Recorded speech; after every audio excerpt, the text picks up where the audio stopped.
Aurélie Gros est une femme politique française.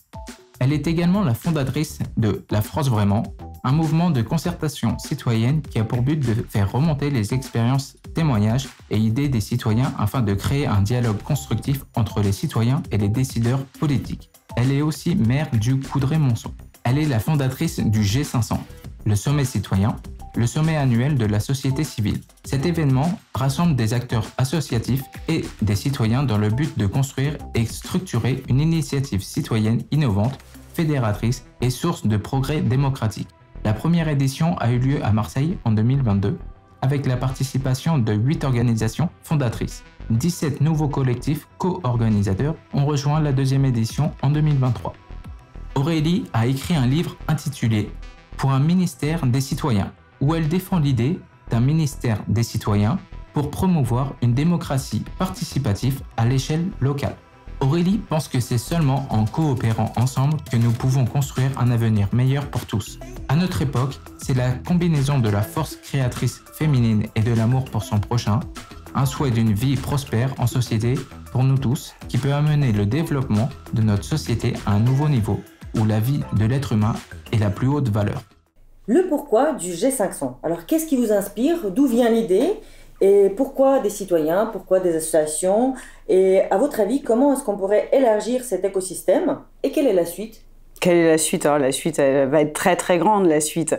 Alors pourquoi le G500? Parce que je suis partie il y a maintenant 7 ans d'un constat que la société allait mal, que les Français voulaient de plus en plus s'exprimer. Et d'ailleurs, on a vu en France un certain nombre de crises se développer, avec la crise des Gilets jaunes, les crises successives que l'on connaît, les manifestations.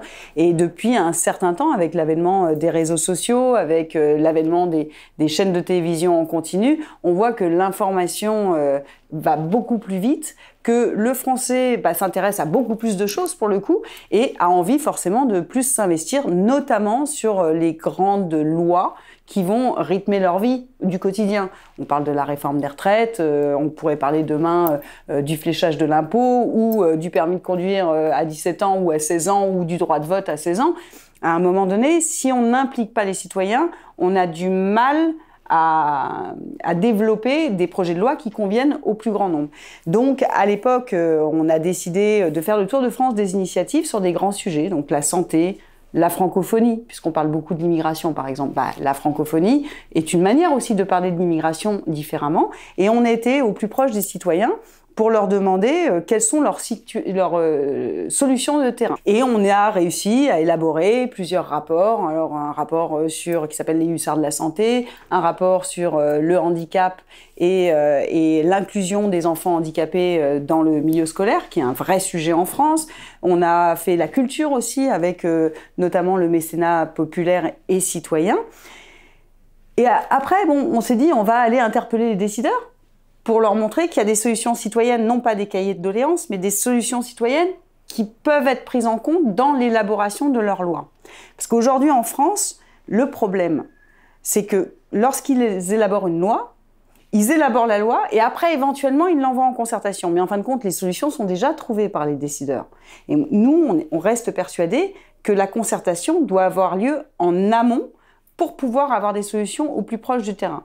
Quand vous avez des citoyens et quand vous avez des mécontents et que vous remarquez que les 3 piliers de la République vacillent, quand je parle des 3 piliers, je parle de la loi. On remarque que de moins en moins de personnes respectent la loi aujourd'hui.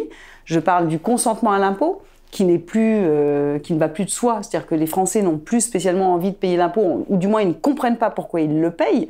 Donc c'est dramatique. Donc on ressent quand même une défiance vis-à-vis des institutions dans leur ensemble. Donc, quand vous êtes là-dessus et que vous remarquez ça, il faut changer aussi la manière de faire la politique. Et aujourd'hui, les Français ne veulent plus de cette manière de faire de la politique. Ils veulent des politiques proches du terrain, ils veulent des politiques qui les entendent, ils veulent, par exemple, de la proportionnelle à l'Assemblée nationale, ils ne comprennent pas à quoi sert le Sénat. Donc tout ça, voilà, c'est ce qu'on fait. Et le G500 est arrivé naturellement puisqu'on a rencontré beaucoup d'associations, beaucoup de gens engagés dans différents domaines. Et on leur a dit, si on est tous ensemble, si on représente une masse de population dans plusieurs problématiques que traverse ce pays, on va travailler ensemble, on va proposer des choses concrètes ensemble et on va peser beaucoup plus pour aller voir les décideurs et leur expliquer qu'il existe des belles choses et des gens positifs qui ont encore envie de s'investir pour notre beau pays. Est-ce que chaque citoyen devrait avoir le droit à des informations fiables sur les mouvements et la redistribution des fonds publics, par exemple? Bien sûr. Alors nous, ce qu'on a proposé, et on le propose depuis un certain temps, c'est notamment la question du fléchage de l'impôt. Je pense qu'aujourd'hui, la problématique des Français, c'est que leurs impôts partent dans un tronc commun et ils ne comprennent pas spécialement où ça va. Moi, j'étais pour dire, on va prendre, 3000 citoyens et on va leur faire chaque année différent. On va leur faire une fiche de ce qu'ils ont coûté à la France. Parce que comme on est dans un système de redistribution, en fin de compte, on n'a pas la conscience. Il ne faut pas oublier qu'en France, l'école est gratuite. Combien ça coûte? Ça coûte très cher. Ça coûte très cher à la collectivité, ça coûte très cher à l'État. L'école est gratuite, la santé est gratuite. Quand vous allez à la pharmacie, que vous prenez un médicament et que vous ne payez pas, ou quand vous allez chez le médecin et que vous ne payez pas, mine de rien, il faut bien que l'argent sorte de quelque part. Donc, il y a beaucoup d'aides quand vous perdez votre emploi. Et voilà, il y a plein de choses qui font que... Alors, c'est pas parfait, hein, le système a des failles. Mais je trouve qu'il serait intéressant de montrer aux Français, individuellement, ce qu'ils ont coûté. Mais par contre, en contrepartie, ce qu'on propose, c'est que les Français peuvent aussi avoir une volonté particulière de fléchage de leur impôt. Et donc, nous, on propose que 10% de l'impôt, ils puissent, comme tout le monde déclare son impôt, et même s'ils n'en payent pas, mais ils pourraient cocher une case en disant, voilà, moi, cette année, ce que je voudrais, c'est que l'argent aille principalement, et ces 10%-là, aillent à la santé ou aillent au handicap. Et il y a d'ailleurs un sondage qui a été fait pendant le G500, et ce sondage-là a démontré que la première préoccupation des Français, actuellement, c'est la santé. Donc si on pouvait flécher une partie de leur impôt, ils auraient aussi l'impression d'être considérés, et ça permettrait aussi une chose. Vous savez, quand un président de la République est élu, vous voyez les programmes. Aujourd'hui, on a une hyper-personnalisation du pouvoir et du président de la République. En fin de compte, le président de la République, il n'est plus élu pour un programme, il est élu pour une personnalité, pour une image. Donc, ça fausse totalement le débat. Donc, si vous comparez d'ailleurs tous les programmes de la dernière présidentielle, vous allez trouver des points communs un peu partout. Et ils promettent un tas de choses. Alors, ils écrivent un bouquin de propositions. Ce bouquin de propositions, on le sait, et ça, il faut l'expliquer aux Français, il n'est pas réalisable dans un mandat. C'est pas possible. Un président, il ne peut pas engager 24 grandes réformes. Ça veut dire que dans son mandat, il va en engager une ou deux, pas plus. Donc, si on avait ce sondage, c'est même pas un sondage, cette réalité de ce que veulent les Français, le président dirait, les Français ont choisi, lors de votre déclaration d'impôt, ils ont choisi que l'effort, le problème, c'est la santé ou c'est l'éducation. Et à ce moment-là, la grande politique publique serait orientée vers ce choix des Français. Vous voyez, c'est même mieux qu'un référendum. Ça se fait automatiquement sur la déclaration d'impôt par Internet et ça ne coûte rien à la France et on n'a pas besoin de prendre un énième cabinet ou de créer une application pour ça. Les Français sont tout à fait capables de savoir où vont leurs besoins. Donc oui, je pense que les Français devraient pouvoir s'exprimer un peu plus sur les orientations qu'ils souhaitent pour leur pays. En plus, c'est très concret. Et c'est concret. Aujourd'hui, on l'a fait. Il y a eu beaucoup d'aides de la France. Il faut reconnaître. Même pendant la crise Covid, l'État a extrêmement aidé les TPE, les PME, les artistes. Tout le monde a été aidé. Mais ça ne se ressent pas comme ça quand vous parlez avec la population. Il y a même presque ils nous ont trop aidés. Mais heureusement qu'ils l'ont fait parce qu'il y a plein d'entreprises qui ont permis de survivre. Mais quand on regarde les chèques énergie, quand on regarde les chèques essence, à un moment donné, vous pourriez aussi poser la question aux Français. Voilà, vous avez un chèque de temps qui est donné. Vers où vous voulez le mettre? Parce que quelqu'un qui habite à 90 km de son travail, un chèque essence, ça lui fait plaisir. Mais quelqu'un qui habite à Paris, il a les transports. Donc, il n'a peut-être pas forcément besoin d'un chèque essence. Il aura peut-être plus besoin d'un chèque alimentaire pour l'aider. Voilà, dans les grandes villes, les grandes métropoles, pas que Paris. Mais voilà, je pense qu'aujourd'hui, on ne fait pas assez confiance aux Français. Les Français ne sont pas des idiots. Et je pense qu'ils peuvent être aussi un peu maîtres de leur destin, tout en gardant cette démocratie représentative qui tient à cœur, parce que notre 5e République, c'est une belle République, mais on voit qu'aujourd'hui, elle ne peut plus fonctionner comme avant. C'est l'évolution. Comment créer et favoriser justement les espaces de dialogue permanent et quotidien entre ceux qui vont élire et ceux qui sont élus? Et peut-être qu'est-ce que vous pensez aussi des mandats révocatoires? Comment assurer la responsabilité des élus par rapport aux engagements annoncés? Eh ben, en France, on n'a pas de mandat impératif. C'est la grandeur de la France aussi de ne pas avoir un mandat impératif. Un mandat impératif, c'est je promets quelque chose, je suis obligé de le faire, sinon je dois partir.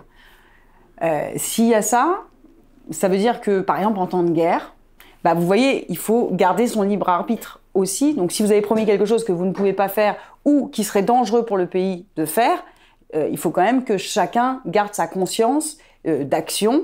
Mais par contre, moi, je suis pour les droits et les devoirs des citoyens et des élus. Les citoyens se doivent d'aller voter, parce que c'est l'expression même de notre belle démocratie. Donc moi, par exemple, je suis pour le droit de vote, pour le vote obligatoire. Par contre, lorsqu'un citoyen veut voter blanc, j'estime qu'il faut le comptabiliser, parce que c'est pas normal qu'on ne comptabilise pas les votes blancs. Donc moi, je suis pour le vote obligatoire, mais l'intégration du vote blanc dans le résultat, parce qu'à ce moment-là, on n'est plus à 50%. Hein. Si on intègre les votes blancs, il n'y a plus grand monde qui est élu. Hein.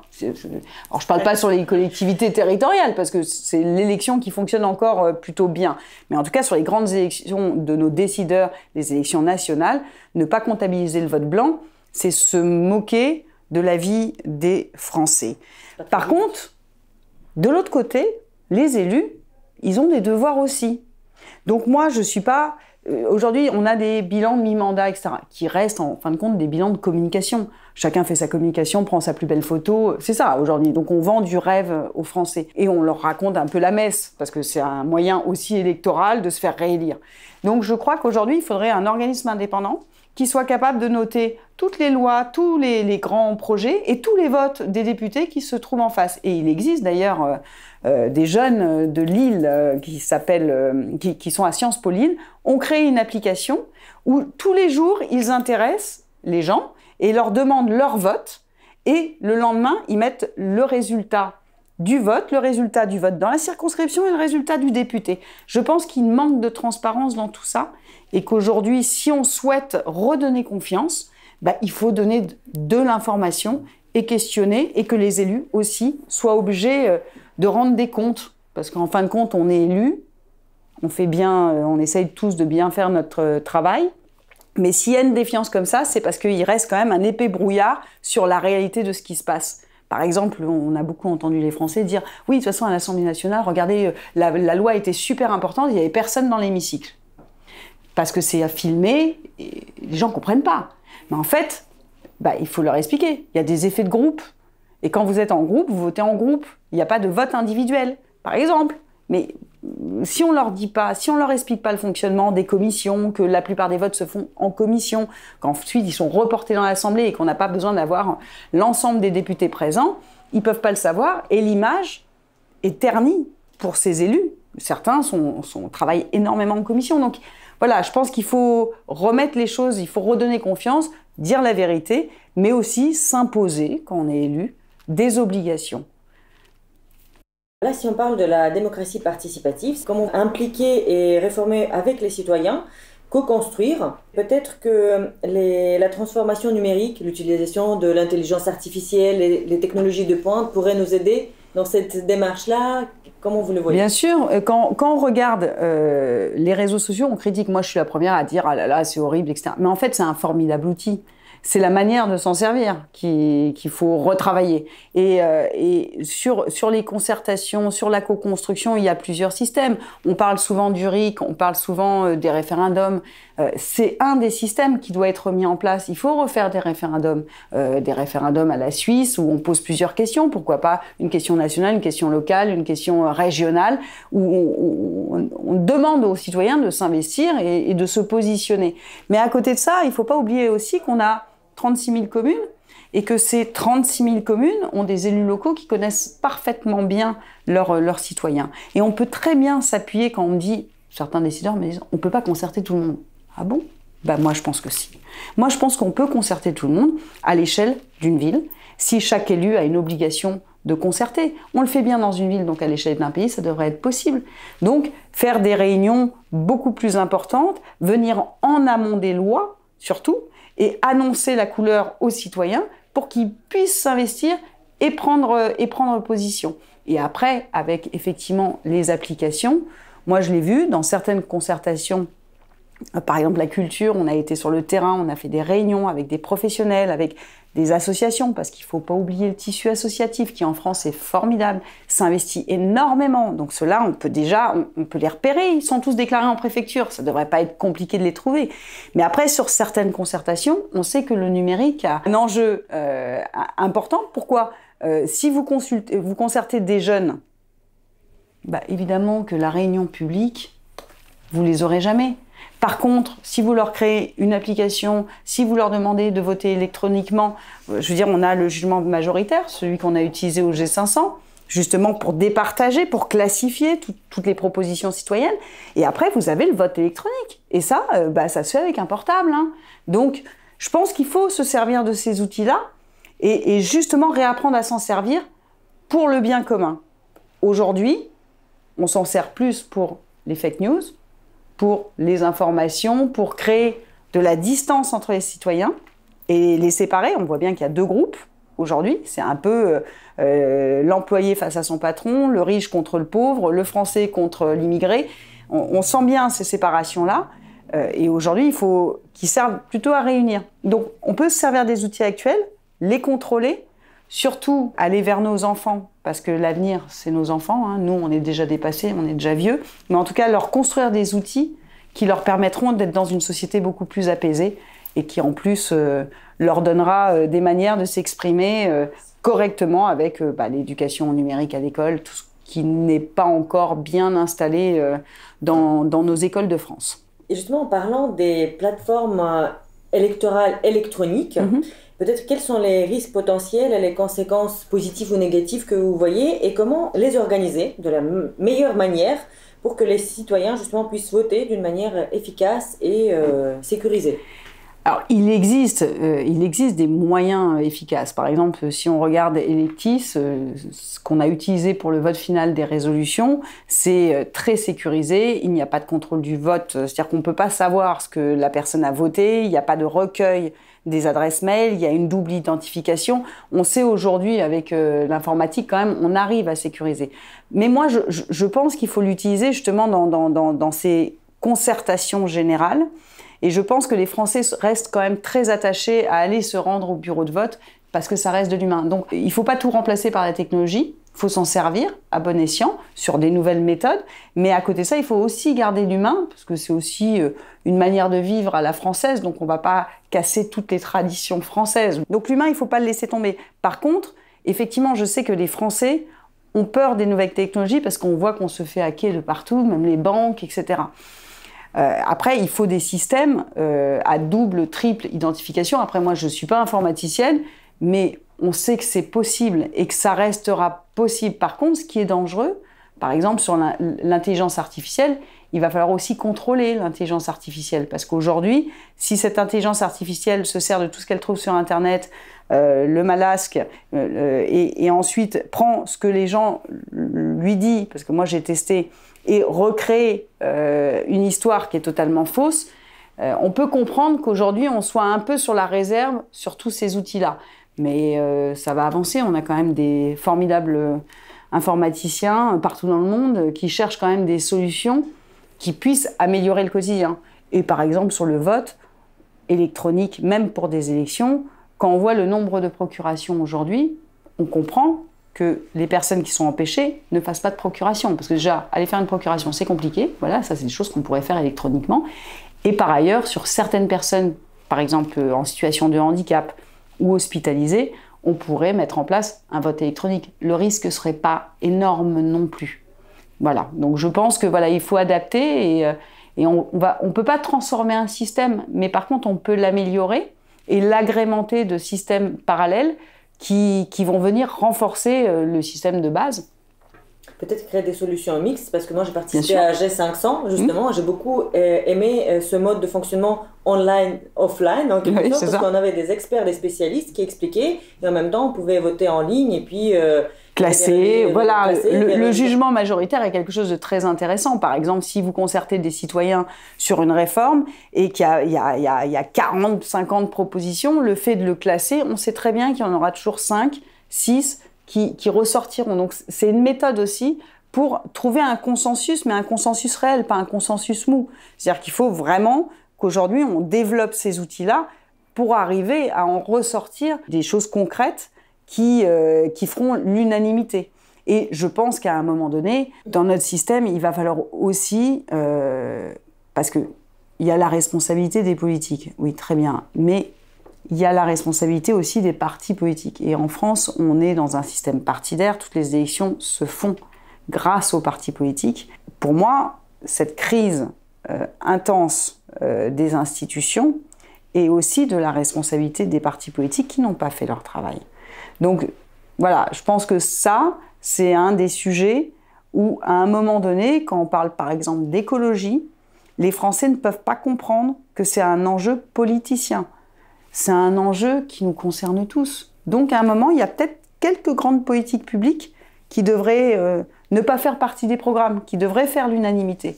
Alors là, ça va demander des grands changements dans nos pratiques. Mais là, on ne peut pas se battre sur tout et il ne faut pas oublier l'humain derrière tout ça. Quel est le rôle de G500 au sein de la société pour résoudre ces différentes crises auxquelles nous faisons face actuellement sur notre planète au niveau national, international? Donc comment vous le voyez? Alors le G500 aujourd'hui, c'est 1600 associations, voilà, 1600 associations, collectifs, personnes engagées qui s'investissent dans différents champs qui concernent le citoyen. C'est vrai qu'on a souvent tendance à pas remarquer qu'il y a des associations qui sauvent des vies. C'est pourtant plutôt l'État qui devrait sauver des vies, c'est l'hôpital public. Non, il y a des associations. Si vous prenez le Téléthon, ils sauvent des vies, ils font de la recherche.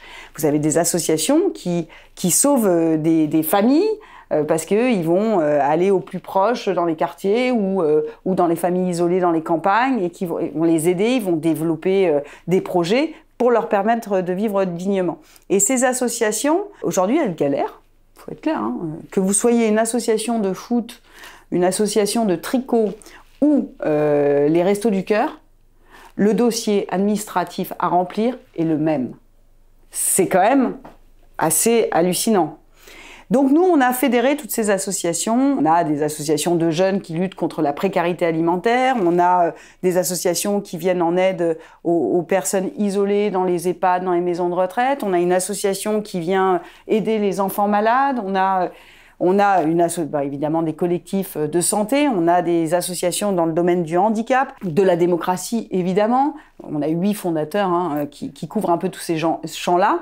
Et aujourd'hui, quand on regarde cette vitalité et les solutions qu'elle développe dans les territoires, on se dit, en fait, il y a des associations qui développent dans un territoire et ça fonctionne. Elles demandent que, si l'État veut prendre leur idée et le développer sur le territoire, allez-y. Quand vous êtes dans l'association, vous êtes dans l'humain, vous avez envie d'aider les autres. Si votre idée est géniale, tant mieux, dupliquons-la. Donc le G500 a réuni toutes ces personnes, justement pour avoir une base, parce qu'on ne va pas réunir 67 millions d'habitants. Bon, je veux bien, mais bon, on s'appuie sur les associations. Et aujourd'hui, on représente environ 1 300 000 sympathisants. Sympathisants, si on prend tout le cumul de toutes les associations et ce qu'ils génèrent au quotidien là où ils sont établis.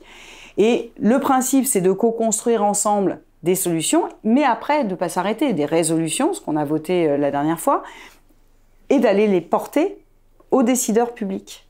Alors que ce soit au gouvernement, que ce soit aux députés, aux sénateurs, mais aussi aux collectivités territoriales, une région, un département, une ville, pourquoi pas. Donc l'intérêt, c'est de leur apporter des solutions réalisables, budgétées, qui ne sont pas un tas de choses qu'on leur balance, voilà ce qu'on veut. Parce qu'aujourd'hui, si vous regardez sur une politique santé, vous avez des manifestations. Moi, je ne suis pas du tout contre les manifestations, c'est très bien, mais chacun manifeste pour sa paroisse. Donc, si vous descendez dans la rue pour demander une augmentation des médecins généralistes, par exemple, pour un exemple concret, donc ils manifestent, on va les augmenter de 0,15, comme ça ils vont se calmer. Après, vous allez, il faudrait faire ci, ça, c'est des mesures, mais ça reste des mesures à la marge, puisque le système de santé va mal, Et par exemple, le système de santé, il faut le réformer. Et quand on réforme un système de santé, il faut trouver des solutions dans la globalité pour que le système de santé puisse encore fonctionner. Voilà. Mais en expliquant aussi et en cherchant des solutions sur quel système de santé on veut. Parce que c'est bien gentil. Par exemple, en France, les gens ne sont pas contents parce qu'en fait, si vraiment vous voulez voir un médecin, à la fin, ça va vous coûter de l'argent, alors que, soi-disant, la médecine est gratuite en France. Donc, en fin de compte, c'est le système qui ne va pas. Et après, quand vous avez réformé le système, vous pouvez dire un médecin généraliste va être payé tant, un infirmier va avoir 2 patients et non plus 6 patients, et parce que vous avez réformé, vous avez fait des balances au niveau financier pour pouvoir rétablir un cadre beaucoup plus confortable pour les professionnels de santé. Donc le G500, il est là vraiment pour trouver des solutions de terrain qui fonctionnent et les porter aux décideurs et essayer avec la masse, c'est pour ça qu'il faut qu'on soit encore plus nombreux, avec la masse, d'être faire du lobbying. On est une grosse association, une grosse ONG de consommateurs, parce qu'en fin de compte, on est tous des consommateurs. Donc on va essayer, par ce biais-là, c'est-à-dire le tiers secteur, on est des personnes qui, au quotidien, vivent des choses, développent des solutions, engagées au sein de la société, et qui souhaitent dupliquer ces solutions, vérifier auprès d'autres personnes si ces solutions leur paraissent correctes. Par exemple, dans la concertation santé qu'on a faite au G500, il y avait des magistrats dans la salle, mais qui sont concernés par la santé, comme vous et moi, on est concernés par la santé. Il y avait des professionnels. Et effectivement, comme vous l'avez expliqué, il y avait des experts pour expliquer ce qui était possible et pas possible. C'est-à-dire, ils étaient là pour contredire les citoyens, parce qu'il ne s'agit pas de faire un cahier de doléances. Nous, ce qu'on veut, c'est réellement montrer cette vitalité aux décideurs et leur dire, voilà, nous, ce qu'on vous apporte, c'est tout bénef, vous n'avez rien à faire, c'est gratuit. On ne vous demande rien, vous ne nous financez pas. On est tous ensemble et on a une expertise de terrain. Et cette expertise de terrain, c'est peut-être 10 mesures.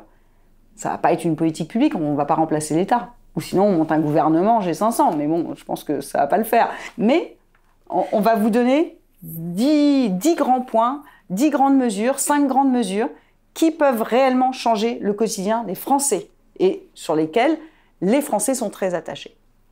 Est-ce que G500 peut devenir la base pour le développement d'une démocratie électronique à travers la création d'une plateforme électorale électronique en France ? La base, oui. Du moins, le G500 va essayer de développer de plus en plus ces méthodes électroniques parce que plus on va être nombreux, plus ça va être compliqué de faire des réunions, même si on va continuer. Et je pense que le prochain G500 va se passer un peu différemment, c'est-à-dire qu'on va essayer d'y aller toute l'année, d'aller faire des réunions thématiques dans différentes régions et aller au plus proche des citoyens, parce que moi je veux vraiment garder l'humain. Mais après, c'est de pouvoir dire aussi G500, de dire voilà, pour tel type de choses, on peut utiliser ça, parce qu'il y a des choses où la sécurité n'est pas non plus, ça reste du sondage, du classement. Donc je dis pas qu'il faut pas que ce soit sécurisé, il faut que ce soit sécurisé, mais on n'a pas le même besoin de sécurité. Le différent niveau de priorisation en fonction des besoins et en fonction de la situation. Et en fonction du sujet, parce qu'en fin de compte, il y a des sujets, ça marchera jamais à l'électronique. Voilà, il y a des sujets, il faudra aller voir, il faudra aller au plus proche, donc il faudra se servir plutôt des collectivités territoriales, des mairies, et essayer de créer de l'humain avec les gens qui sont au plus proche des citoyens. Mais effectivement, développer, c'est ce qu'on a commencé cette année, développer tout ce qui est vote électronique, classement numérique, sondage, parce qu'on a fait un sondage grâce à Sud Radio, pour voir les tendances. Je trouve que c'est toujours intéressant, en tout cas pour une association comme nous, une ONG comme nous, d'utiliser tous ces moyens technologiques et de s'approcher peut-être vers une application à terme qui pourrait être quelque chose qui pourrait être utile à la société. Après, si on fait une application, on la donnera au gouvernement. Mais en tout cas, aujourd'hui, ce qui est certain, c'est qu'effectivement, il y a le gouvernement, et moi, je respecte énormément les institutions, donc il faut respecter son gouvernement, qu'on l'aime ou qu'on l'aime pas, qu'on soit pour ou qu'on soit contre.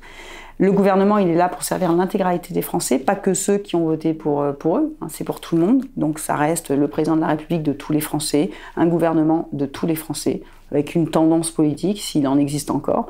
Vous avez l'Assemblée nationale, le Sénat, donc, qui sont là pour fabriquer la loi. Voilà. Et pour moi, il y a le tiers secteur. Et le tiers secteur, c'est les citoyens. Donc ces citoyens-là, ils doivent nourrir les 2 premiers secteurs. En fait, aujourd'hui, j'ai l'impression que le gouvernement et l'Assemblée nationale et le Sénat, ils sont au régime. Ils ne se nourrissent pas assez. Donc nous, le G500, on va essayer de leur donner à manger. C'est une image parce que Oui, y a un moment où on a tous faim, donc on pense à des images liées à la nourriture. C'est cette co-construction, justement, cette collaboration. Bien justement, sûr. vous avez parlé du tissu associatif qui est assez développé en France. La plateforme Creative Society, la société créatrice, c'est pareil, c'est un mouvement complètement bénévole qui est financé par personne. Et justement, l'objectif, c'est de construire une société créatrice plus humaine, libre d'un système de modèles de consommation stéréotypés. Et le contexte, c'est que les bénévoles du monde entier sont allés interroger les personnes partout dans le monde en posant la question justement, comment est-ce que vous voyez cette société du futur, cette société où il serait confortable de vivre pour vous, pour vos proches, pour vos familles, pour vos amis, etc. Comment vous la voyez? Et de là, en analysant toutes ces enquêtes sociales, ils ont ressorti les fondements de la société créatrice qui sont tous interconnectés, selon moi. Et donc, le premier fondement, c'est la vie de l'être humain, qui est la plus haute valeur. Le concept du pouvoir dans une société créatrice n'existe pas, car la responsabilité de la société dans son ensemble, de son développement, de ses conditions de vie et de son système harmonieux incombe à chaque être humain. Chaque être humain a le droit de participer à la gestion des affaires de la société créatrice et à l'adoption des lois visant à améliorer la vie de l'être humain. La résolution des questions d'intérêt public, socialement importantes, économiques, affectant le changement de la qualité de vie de chaque être humain au sein de cette société, est soumise au débat public, international et au vote référendum. Alors, ce ne sont que des idéalistes qui ont été interrogés. Non, alors, évidemment, mais ce point-là ne peut être réalisable que si les points d'avant ont été résolus. Exactement. Et voilà. Et moi, par exemple, personnellement, je trouve que, par exemple, vendre de l'eau, je trouve que c'est une aberration. Parce qu'on sait qu'un être humain ne peut pas vivre sans eau. Donc c'est un bien commun de l'humanité et chacun devrait pouvoir en disposer. Mais pour ça, il faudrait qu'on se restreigne dans des pays notamment très développés. Il faudrait qu'il y ait quand même des restrictions. Effectivement, moi je suis d'accord avec d'ailleurs même le classement, parce qu'en fait le classement veut dire beaucoup de choses. Le classement veut dire beaucoup de choses parce que si vous passez pas du point numéro 1 au point numéro 7, vous n'arriverez jamais au point numéro 8. Donc, ce qu'ils ont construit, c'est une échelle. Et donc, il va falloir monter l'échelle. Et moi, je suis d'accord pour la monter avec vous. Le pouvoir pervertit les hommes. Mais c'est vrai. Exactement. C'est vrai. Parce que ça, on le voit. Sinon, personne ne serait corrompu, tout le monde serait parfait, tout le monde se mettrait en 4 pour changer les choses. On voit bien le pouvoir, mais le pouvoir, il n'y a pas que le pouvoir politique. Il y a le pouvoir aussi des entreprises, de l'argent. Donc, tout ça, ça va si, à un moment donné, on considère l'humain pour ce qu'il est, c'est-à-dire l'humain avant tout. Il faut quand même qu'on considère tous qu'une vie humaine a beaucoup plus de valeur qu'un objet quel qu'il soit ou qu'un billet de banque. Et aujourd'hui, déjà, le point numéro 1, ça va pas de soi. Donc, il faut déjà qu'on règle le problème numéro 1. Exactement. Donc, voilà, moi, je trouve ça très beau. On pourrait dire, certains vont vous dire c'est utopique. Moi, je dirais pas que c'est utopique. Moi, je dirais que c'est idéaliste. Mais comme moi, je tends vers l'idéal et que je considère que toute personne idéaliste, en fin de compte, est un bienfait pour notre société et peut permettre vraiment de faire changer les choses, moi, je dis continuer parce que c'est peut-être... Nous, on le verra peut-être pas. Mais il faut quand même espérer que nos enfants le voient un jour et tendent vers ça. Donc, il y a aussi l'éducation des enfants. Donc ça devrait être donné dans toutes les écoles. Justement, qu'est-ce qui pourrait nous aider à nous rapprocher le plus rapidement possible et intégrer ces fondements de la société créatrice au sein de nos activités? Je pense qu'il faudrait qu'il y ait une prise de conscience générale. Il faut que, justement, on avait beaucoup parlé des démocraties et des autocraties. Il faut lutter contre les autocraties. Il faut lutter contre tout régime autoritaire dans le monde. Et ça, c'est les pays qui sont en démocratie qui doivent jouer leur rôle. Parce qu'en fin de compte, vous savez, des fois, on parle de la France, on parle notamment de la francophonie, de la langue française. La langue française, c'est pas une langue. C'est une idée. C'est des valeurs. C'est ça, la francophonie. C'est des valeurs. Donc, à un moment donné, si on s'arrête et ce que demandent beaucoup de Français, on se ferme, on se recentre sur nous-mêmes, toutes ces valeurs vont disparaître autour de nous. Et à un moment donné, vous êtes bouffé par par les intérêts, par la violence, par l'envie de pouvoir. Je pense que je ne vais pas vous faire le détail de ce qui se passe entre l'Ukraine et la Russie, ou la Chine par derrière. À un moment donné, il faut qu'aussi ces gens qui portent encore ces valeurs, et ces gouvernements, appliquent chez eux déjà, et invitent leur société à tendre vers ça, pour après inonder le reste du monde progressivement. Parce que moi, je reste persuadée, par exemple, que on me dit toujours, Aurélie, t'es toujours de bonne humeur, t'es toujours souriante, et bon, enfin, je suis pas commode, hein, mais c'est vrai que moi, ce qui m'inspire, c'est de transmettre du sourire, parce que moi, je pense que par le bonheur, on arrive à tout. Voilà. Donc, et je pense que là où ça se joue énormément, pour arriver à y tendre, c'est sur notre jeunesse. Et je pense que notre jeunesse, d'ailleurs, qui ne va pas voter, hein, qui ne se sont pas du tout concernés, parce que justement, la notion de pouvoir les exècre, ils n'aiment pas ça. Ils considèrent que tout ça ne va pas dans leur intérêt, qu'ils ont une conscience aussi sur l'environnement, parce qu'ils ont été éduqués aussi là-dedans, c'est-à-dire dans l'urgence climatique, dans ce qui se passe dans le monde. Ils ont eu tout de suite la vision et l'information, eux, ils l'ont eu tout de suite. Nous, on ne l'a pas eu. On n'avait pas les portables, on n'avait pas Internet, on n'avait pas tout ça quand on est né. En tout cas, moi, quand je suis née, je n'avais pas tout ça. Nos enfants qui ont cet accès à l'information, en fait, vont pouvoir emmener la société, parce que c'est eux qui vont emmener la société. Eux avec des gens comme vous. Comme nous. Comme nous, voilà. Mais je pense que voilà, c'est ces valeurs-là qu'il faut transmettre à nos enfants. Parce que aujourd'hui, l'individualisme qui règne, je parle en France, mais partout dans le monde, est dangereux. Dangereux et amène à des guerres. Donc, et on le voit. Donc, on avait dit qu'il n'y aurait plus de guerre en Europe, hein, quand même. Hein. Bon, on voit que c'est pas vrai. Ouais, on a encore beaucoup de travail. Donc, pour tendre à ça, à mon avis, c'est la jeunesse. Et il faut énormément... il faut pas les délaisser, parce qu'ils ont beaucoup de choses à dire, et des choses intelligentes à dire. Et ils se battent aujourd'hui. Peut-être avec le Covid, d'ailleurs, il y a eu une transformation même de la notion de travail. Alors, certains vieux diront « Ouais, mais les jeunes, ils veulent plus travailler. » Non, non. Les jeunes ont compris que leur cadre de vie faisait partie de leur épanouissement pour effectivement travailler mieux, et que l'argent n'est pas la seule chose qui doit motiver une action. C'est la passion, en fin de compte. L'argent est un moyen peut-être pour y arriver, mais c'est la passion qui motive le monde. Donc je pense qu'il faut aussi s'adresser à la jeunesse. Mais là, la jeunesse, on en a, hein. Il y a des jeunes femmes qui sont passionnées, et heureusement, parce que c'est ce qui permet aussi à des gens comme moi ou des gens comme vous de continuer, parce que si tout le monde était dans de l'individualisme forcené, nous, on n'existerait pas. Donc ça veut dire qu'il y a quand même cette volonté, et que ça couvre derrière. Et au vu du nombre de personnes que vous avez rencontrées, je pense que c'est une vraie volonté, mais il faut faire se regrouper ces vraies volontés entre elles. Mais en fin de compte, il n'y a que la masse qui emmènera. Les spécialistes, les experts et les citoyens, ils disent ensemble qu'on pourrait construire cette société créatrice partout dans le monde. C'est-à-dire que ce serait impossible de le faire uniquement dans un seul pays. Non.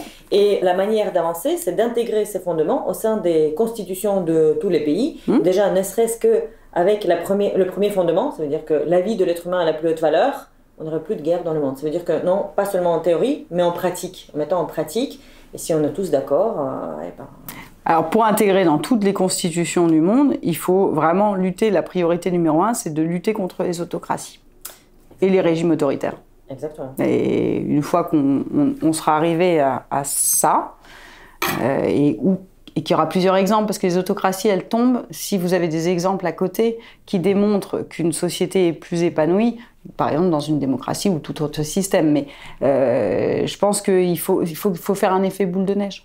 Une question. Comment est-ce que vous voyez une journée idéale dans cette société de futur, société bienveillante et créatrice, humaine, imaginons, où chaque être humain est heureux? La question, là c'est la vraie question. Alors comment je la vois moi, pour moi, c'est où chacun participera à la vie en fonction de ses compétences, sans être en concurrence, sans se se mettre la pression, parce qu'il y a une pression hein, dans le monde entier, la pression du résultat, la pression des horaires, et où nos enfants pourront se balader en toute sécurité et s'épanouir. Il y a eu plein de films d'anticipation qui reprennent cette notion-là, d'ailleurs, qui est plutôt belle. Moi, je suis pas pour cataloguer chacun en fonction de ses spécialités, mais moi, je pense que ce sera une société qui partagera en fin de compte, qui partagera et qui ne laissera jamais quelqu'un sur le bord du chemin. Parce que vous pouvez avoir une société idéale, vous aurez toujours des gens malades.